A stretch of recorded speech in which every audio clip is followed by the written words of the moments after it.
an interesting electoral map come November. Exactly. Thank you, Harry. Thank really you. Interesting. Sarah, John? All right, with us now, Simon Rosenberg, Democratic strategist and consultant, and Maura Gillespie, BlueStack Strategies founder and former press advisor to then House Speaker John Boehner. On top of everything that Harry just said, which is always really instructive, we are learning in the New York Times that the vice president heading to Arizona later this week and might visit the border, where she might speak about the border. What do you think she gets out of that, given that Donald Trump, Simon, has such an advantage right now on the issue of immigration in the polls?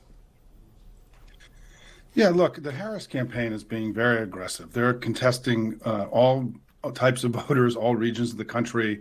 We're planning to win all of these 7 battleground states. I've really been impressed with just how much on offense they are all the time.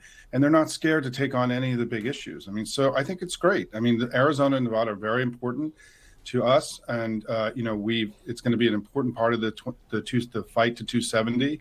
And I think, listen, we're in a very strong patch here as Democrats. I mean, we had a very good debate performance, interest rate cuts, the polls are good for us, but we've got to keep fighting and expand our coalition and go win this thing.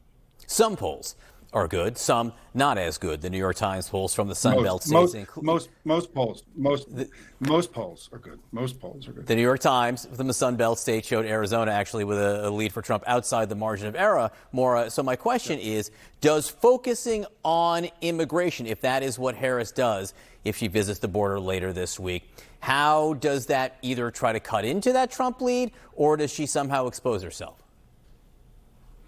Well, I think it's important to point out she can't avoid it, right? And I think that's been made pretty clear throughout this campaign. Trump's certainly not going to let her avoid it. So maybe the tactic is to address it head on.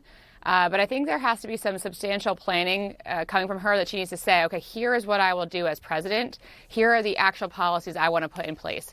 Here's what I'll sign on day one. Things like that I think would speak to Arizona voters and the people who she needs to win over. She's got to go in there with a real plan. She can't just waltz in there and hope to win favor by being vague. She has to be direct and talk to them, meet the voters where they are. And by going to Arizona and trying to meet them where they are, I hope she comes up with a plan to do so. Maura, you worked for John Boehner, so you know a thing or two about Ohio. I want to talk about the Ohio Senate race for a moment right now, but also the national issue over abortion and choice. The Republican Senate candidate Bernie Moreno was speaking to some kind of a town hall, and I'm going to read you what he had to say about abortion and single-issue voting. He said, the left has a lot of single-issue voters. Sadly, by the way, there's a lot of suburban women that are like, listen, abortion is it. If I can't have an abortion in this country whenever I want, I will vote for anybody else. It's a little crazy, especially for women that are like past 50.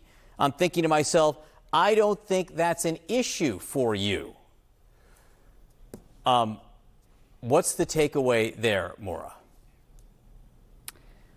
I feel as though I'm a broken record, but a woman's worth is not tied to her womb. And to talk about abortion as if it's just about one single thing, it's women's health. Again, the conversation about women's rights is about this idea that Republicans in large parts of the country don't understand is that you're asking or you're telling women what they can and can't do with their own bodies. And it's a whole other issue than just one single, right to life or right to choice. I think you can be both things. You can be both pro-life and pro-choice. You can believe in the sanctity of life, but you can also believe in the woman's right to choose what's best for her and her health. And I think that Republicans will continue to lose on this issue if they undermine women and point things out like that. This is a moronic comment to make, and you're isolating the very voter base that you need to win over. And Ohio showed that to us last November when they, on the referendum. And this is not going to win over that voter base they largely need to get. Simon, Chris Sununu, governor of New Hampshire, Republican, but Nikki Haley, backer and not, I think, considered on an extreme wing of the party, sat here and told me, he said, you know what, though? He said there are limits to what Democrats can get out of the reproductive rights issue in campaigns around the country. They've largely won over the voters they're going to win on that subject. What do you think about that?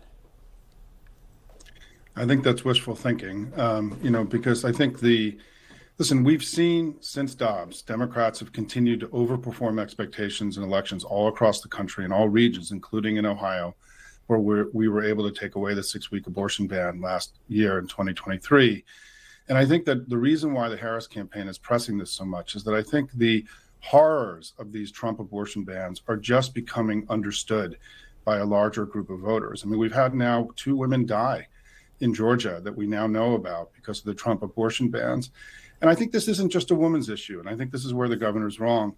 This is also an issue for men. I mean, the misogyny and the anti-women campaign being run by Trump and Vance is offensive to anyone, any man also who cares about their daughter, their wife, their sister, or any co-worker in their lives, because women are under assault. As bad as things are for women today, it's going to get far, far worse if Trump and Vance win. So I think Governor Sununu is indulging in a little bit of wishful thinking here.